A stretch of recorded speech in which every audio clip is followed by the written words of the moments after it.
agricultura familiar, e 93 municípios e 843 escolas com produtos da agricultura familiar orgânica.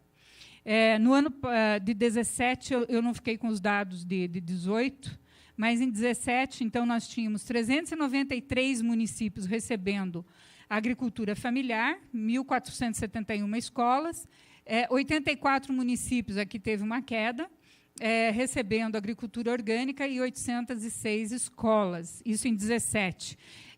Por que, se a gente fala que o programa ele atende todas as escolas, por que a gente não tem aqui, então, todos os municípios? Porque em alguns municípios, às vezes, a gente não tem oferta da agricultura familiar, ou porque não está organizado em associação cooperativa, ou porque, enfim, alguma razão, não houveram candidatos, perdão, ao programa, e aí a escola recebe recurso financeiro, através do fundo rotativo, para comprar essa alimentação na praça. Então, isso aqui mostra um pouco os municípios, as regiões que recebem os produtos orgânicos hoje, não quer dizer que todas as escolas, mas esses municípios têm alguma produção, recebem produtos orgânicos, e aqui. E aqui é onde estão as cooperativas e associações que trabalham com produtos orgânicos. Então, elas entregam produtos para além do seu município onde elas estão. Bom, então, entrando no GTI, e o nosso tempo já está aí correndo, por que fazer a regulamentação nesse período? Então, é aquilo que eu falava no início. Houve um procedimento administrativo instaurado pela Promotoria, Centro de Apoio Operacional das Promotorias de Justiça e Proteção aos Direitos Humanos, especialmente direito à alimentação, que urgiu que o Estado fizesse essa regulamentação. Esse procedimento foi instaurado em 2016 e estava indo e vindo aqueles protocolos dialogando sobre isso. À época, em 2017, eu assumi a diretoria técnica do Fundepar. E aí esse protocolado veio para a minha mão, e aí, em diálogo com o presidente do Fundepar, à época, eu disse assim, olha, a forma como está hoje colocada aqui é inviável, né, porque se simplesmente a gente fizer uma licitação, for buscar produtos, nós não vamos ter oferta de alimentos e isso não vai ser atendido. Né. Então, aí, uma das preocupações, que como eu venho do trabalho junto às organizações da agricultura familiar, a gente sabe que não teria essa oferta tão imediata. É preciso movimentar, discutir e tudo mais.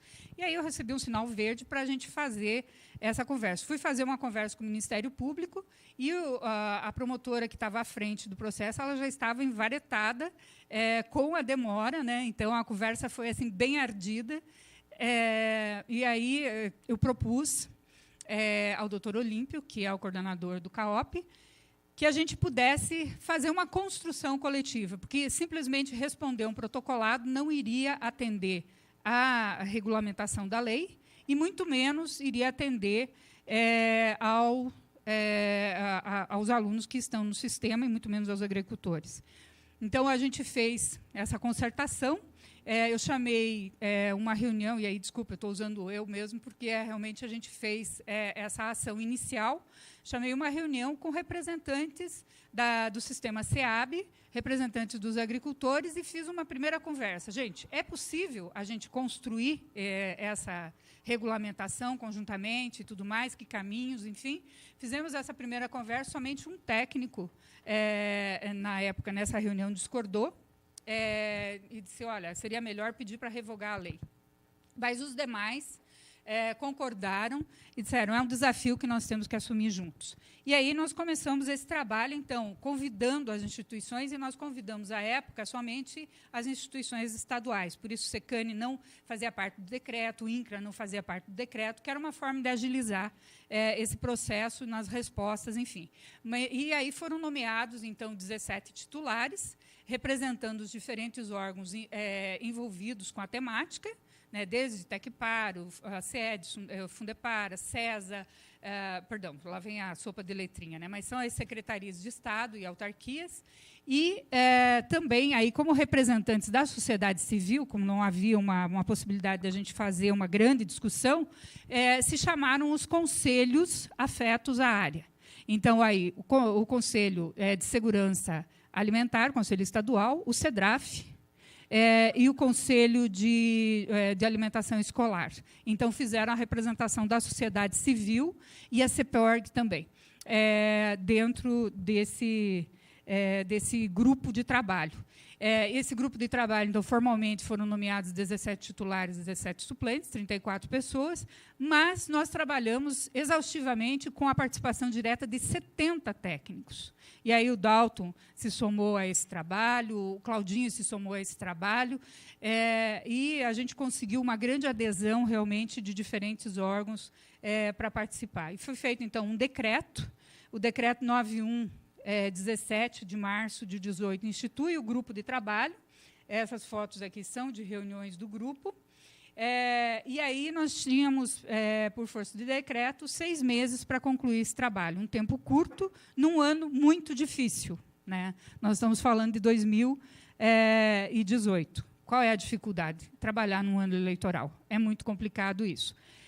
A gente foi a entender isso melhor depois. Então, as atribuições: promover a participação da sociedade na construção de um plano de introdução progressiva da alimentação escolar orgânica ou de base agroecológica na alimentação escolar, constituir subcomissões de trabalho, etc., então, e promover diretrizes, objetivos, instrumentos e prioridades para que esse plano pudesse ser implementado.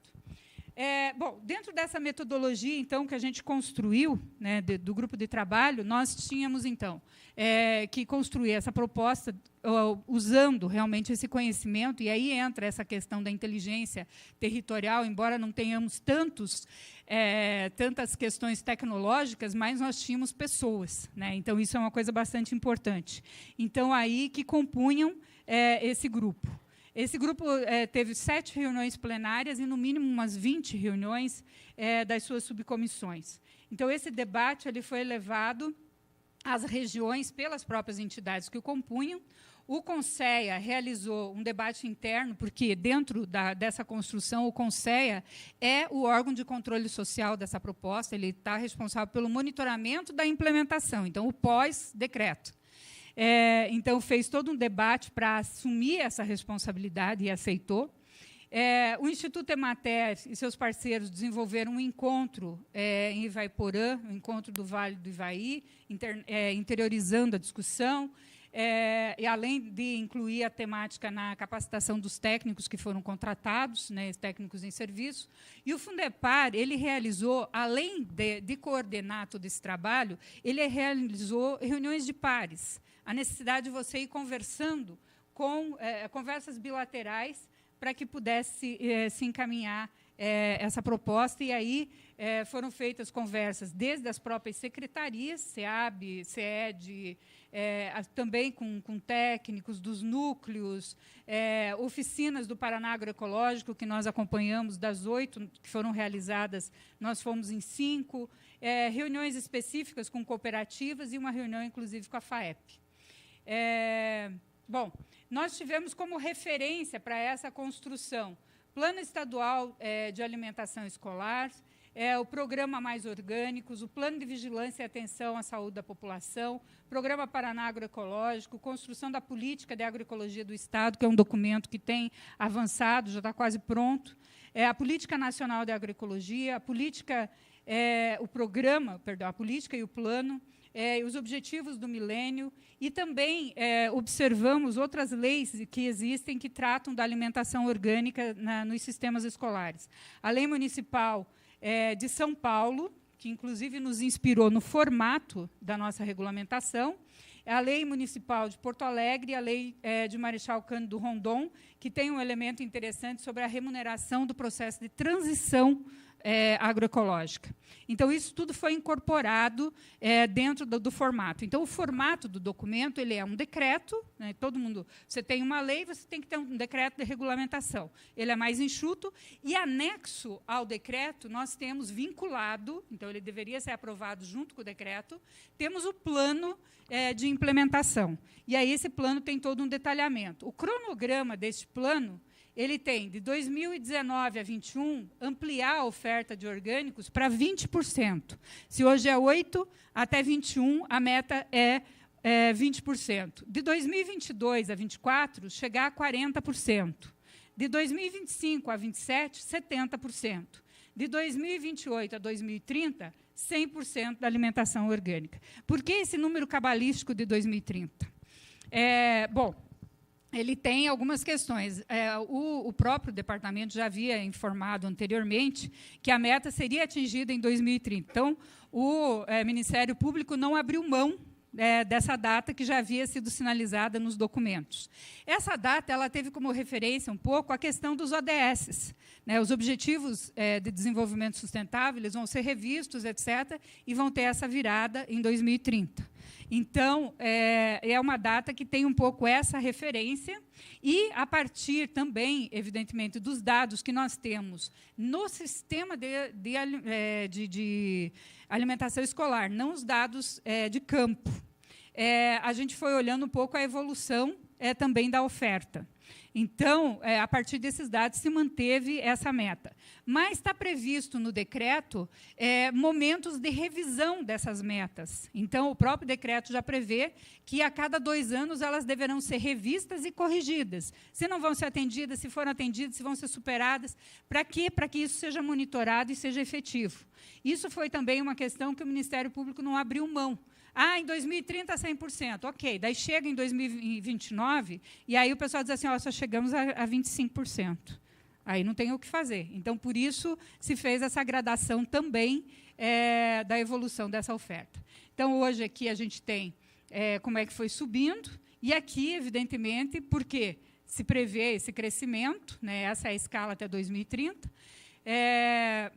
com ações efetivas, porque nós chegamos aqui praticamente chegando. Então, o trabalho que vinha sendo feito pelas organizações sociais, pelos movimentos, e aí, na sequência, nós pensamos e prevemos aí ações específicas dos órgãos de assistência... Opa, meu tempo já está no fim.